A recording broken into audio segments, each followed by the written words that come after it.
Fabiana Rosales, señora del presidente encargado de Venezuela, Juan Guaidó, con solo 26 años se ha convertido en una figura pública que lucha por Venezuela y participa en distintas actividades por los derechos humanos.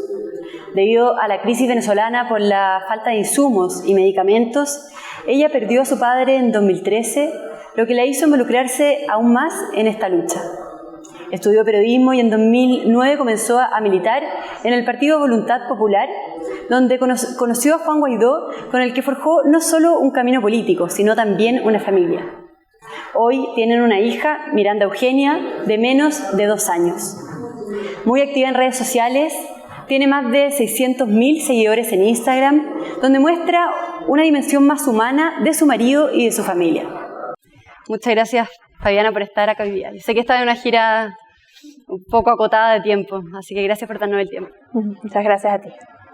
Fabiana, hace solo 3 meses el mundo te conoció, supo quién era Fabiana. ¿Cómo ha sido este proceso y cómo era la vida de ustedes antes de que Juan Guaidó asumiera como presidente? 3 meses. Enero. Pareciera que pasó más tiempo. Mira, han sido 3 meses que han pasado volando, que hemos vivido muchísimas cosas, que ha sido día a día de trabajo intenso, pero aún así con toda esa intensidad diaria buscamos esos momentos de familia, de hogar, de mantener la comunicación entre nosotros, de darle el mayor tiempo de calidad a nuestra hija Miranda, que bueno, tan chiquita, le ha tocado madurar tan rápido, le ha tocado enfrentarse a una situación bastante distinta a la que cualquier niño pudiese tener, que a sus 22 meses le ha tocado entender el trabajo de mamá y de papá, y que mamá y papá son compartidos con muchísima más gente, y que ha logrado entender con mucha madurez lo que esto significa. Nuestra familia, éramos una familia quizá un poco más normal, más en el anonimato, y la transformación de nuestro hogar ha sido tan rápida como estos 3 meses, ¿no? Juan pasó a una agenda muy apretada de trabajo. Hoy tiene 4 millones de seguidores en Instagram. Mucha gente que lo ve, mucha gente que lo sigue, mucha gente que está a su alrededor. Yo pasé de estar en casa trabajando con mi hija a tener que recorrer el mundo con la causa Venezuela, que ya lo hacía desde lo pequeño de mi posición política en los años anteriores, ya lo hacía, pero lo de ahora es muchísimo más grande, es una causa enorme. Venezuela es una causa enorme. ¿Y con quién dejan a tu hija en casa? Mi mamá. ¿Tu mamá la cuida? Mi mamá ha sido yo siempre le digo a ella que tiene el rol más importante, que es cuidar a Miranda para darnos la tranquilidad a Juan y a mí de seguir adelante, porque sabemos que nuestra hija está en buenas manos. O sea, yo creo que ha tenido el trabajo más intenso, el más importante. Uh-huh. En tus manos tienes un gran peso, no solo por el cuidado de tu familia y de tu hija, sino también como primera dama encargada de Venezuela. Cuando tú te sientas a reflexionar, cuando estás sola, ¿tú sientes el peso que esto implica sobre tus hombros? Más que el peso, yo veo la responsabilidad. Venezuela hoy pasa por un momento histórico único. Y yo todos los días trato de ponerme a la altura de este momento histórico para asumirlo, para enfrentarlo y para sobrellevar esta situación sin que nadie me haga perder el foco. Yo tengo un objetivo muy claro y no quiero que nada me saque de él. Uh-huh. Tú eres la cara más humana del presidente encargado Juan Guaidó. De hecho, tú estás constantemente en Instagram, donde tienes muchos seguidores, y subes historias, de hecho, de cosas tan comunes y cotidianas como una primera Navidad con tu familia. ¿Cuál crees tú que es el rol que tienen los medios y las redes sociales como movilizadores de cambio para Venezuela? Mira, en Venezuela se vive una locura en las redes sociales. Los venezolanos dependemos, parte de nuestro tiempo y de la información que transmitimos es por redes sociales, porque el régimen secuestró los medios de comunicación, el régimen ha encarcelado periodistas, ha sacado del aire programas y tiene censurada la información en Venezuela. Esa es una realidad. Y los venezolanos somos muy activos, no nos gusta quedarnos atrás, no nos gusta quedarnos desinformados, así que nos refugiamos en las redes sociales. Todos los días estamos pendientes de las noticias, lo transmitimos, somos ese boca a boca, transmitimos las noticias por repost o retweet en las distintas plataformas, compartimos los mensajes en Facebook, somos de los cadenitas de WhatsApp, que mandamos información, transmitimos mensajes, compartimos fotos, compartimos información, compartimos las convocatorias, nos vemos en las calles, salimos todos, estamos todos pendientes de lo que pasa. Y las redes sociales en esta generación, en esta nueva generación de hacer política, pues ha sido un arma muy, muy fuerte, porque cada quien puede transmitir un mensaje por sus redes sociales y llegar a muchísimas personas. Es muy importante. Para mí las redes sociales, además, como periodista, las veo como un arma poderosísima, que debemos saberlas manejar para que hagan el efecto que deben hacer a la mayor cantidad de personas. Cambiando un poco el tema, quiero saber cómo han vivido ustedes las amenazas que han recibido hacia ti y tu familia, desde que Juan Guaidó asumió como presidente interino. Han sido muchísimas y duras, amenazas muy duras y creíbles, que la comunidad internacional incluso ha condenado y ha encendido alertas. Desde que Juan asumió la presidencia del Parlamento Nacional, incluso fue a poco tiempo secuestrado por el SEBIN, fue posteriormente liberado. Esos funcionarios que lo secuestran están hoy encarcelados, porque quienes envían a Juan Guaidó a secuestrarlo ni siquiera hay garantías entre ellos mismos, ¿no? Posteriormente el FAES fue a mi casa. Hombres encapuchados con armas largas fueron a mi casa a preguntar por mí, sabiendo que solamente estaban mi mamá y mi hija. Cuando estuvimos en la gira internacional hace unas semanas atrás, recibimos amenazas a nuestros familiares, amenazas de muerte, amenazas de cárcel, incluso por cadena nacional se le amenazó a Juan de cárcel, por redes sociales se le ha amenazado. Hoy Roberto Marrero, personal de confianza del presidente Juan Guaidó, jefe de su gabinete, está preso, está secuestrado por el SEBIN. Entonces las amenazas han sido muy reales, han sido creíbles, pero a pesar de todo eso nos mantenemos adelante, porque Venezuela retomó un camino con el que no hay vuelta atrás. Se mantienen fuertes. Nos mantenemos más fuertes que nunca.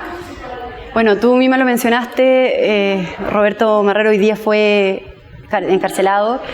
Lo mismo, bueno, Leopoldo López, otro ejemplo, claro ejemplo.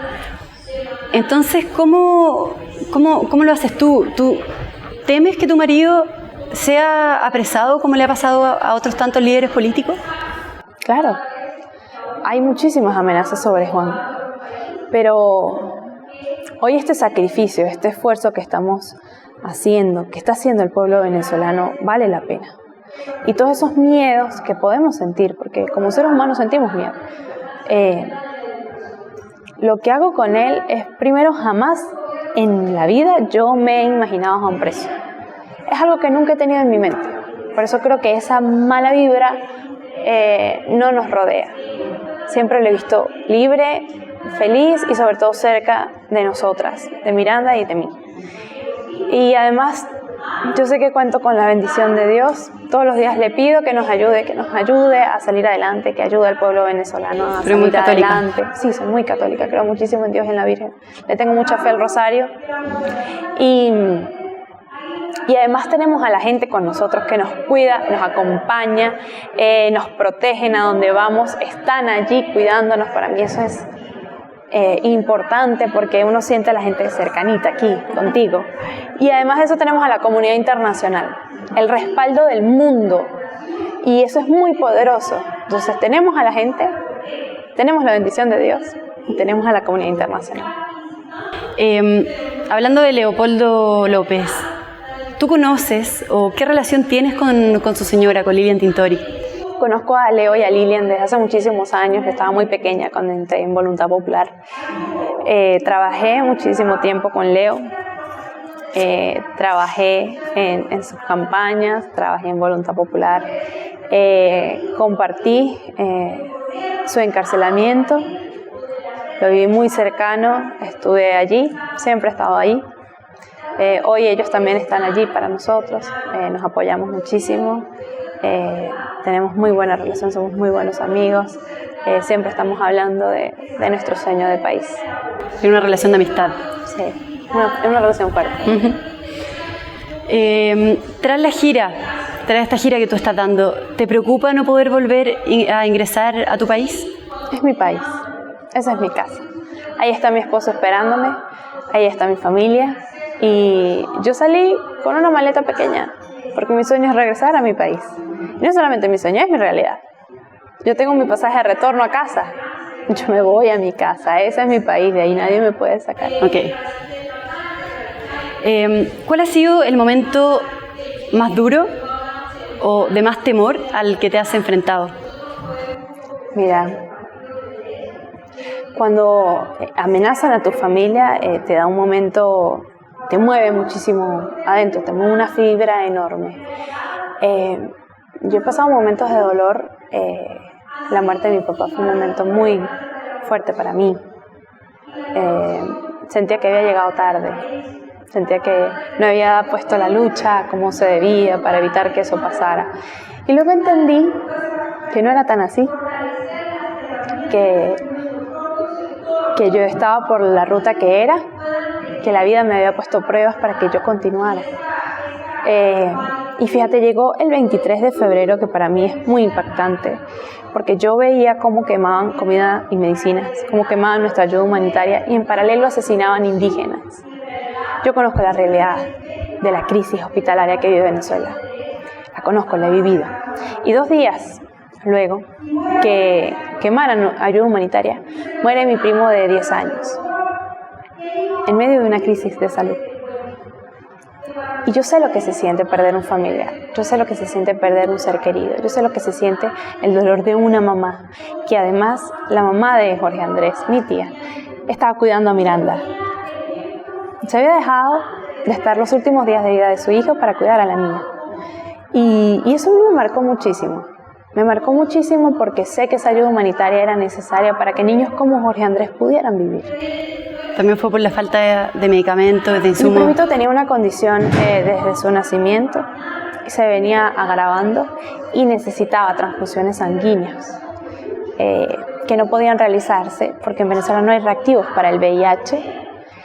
Su tratamiento todo había que conseguirlo gracias a donaciones. No hay el tratamiento de Jorge Andrés en Venezuela. Las proteínas, los medicamentos, todos los insumos había que traerlo por donación siempre. Y muere el mismo día que amenazan a mi familia de muerte. Muere el mismo día en el que había muchísimo dolor en Venezuela por quemar ayuda humanitaria.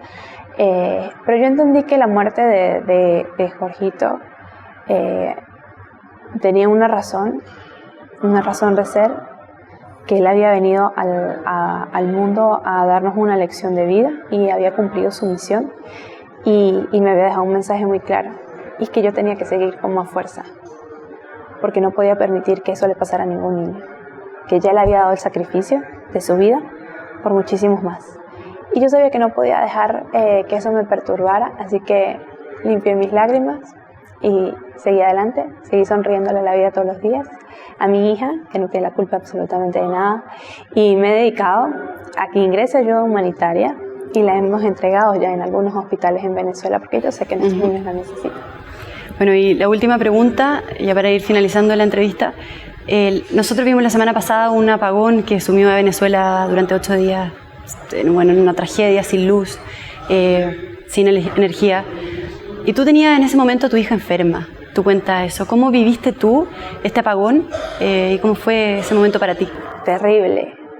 Es muy difícil de entender cómo pasa un país entero. más del 90% de Venezuela estaba completamente apagado. Te asomabas a la ventana y veías oscuridad y un par de carros que recorrían las calles. En medio de este apagón, Miranda se enferma por unas infecciones.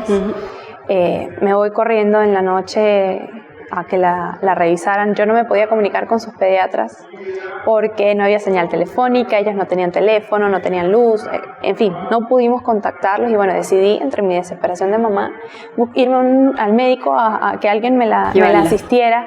Cuando llegué, bueno, la atienden. Cuando salí, no encontraba ni una farmacia abierta para comprar el medicamento, ni una. Yo sé lo que se siente ver a tu hija enferma y no tener cómo resolver. La donación, llamé a personas, busqué, me moví, conseguí el tratamiento, pudimos ponerle sus inyecciones, era tratamiento intramuscular, pudimos ponerle el tratamiento, pero ese momento de angustia que viví entre llevarla al médico y poder resolver, además un bebé que bueno, te perturba cuando se siente mal, te da muchísimo adentro, te da muchísimo dolor, te da muchísima angustia y uno está pensando, ¿no? Si esto me está pasando a mí, ¿cómo estarán las otras madres? Y empezamos a ver información de mamás con bebés muertos en brazos. Nos empezamos a enterar de retenes que al irse la energía eléctrica se apagaron, con ellos se apagaron las incubadoras y los bebés fallecían. Entonces, es una tragedia, es un desastre lo que vive hoy Venezuela, pero del que vamos a salir dentro de muy poquito tiempo. Bueno, muchas gracias, Fabiana, por haberte dado el tiempo, por haber conversado hoy día con El Líbero. Gracias. Mucho éxito en tu gira. Muchísimas gracias a ti.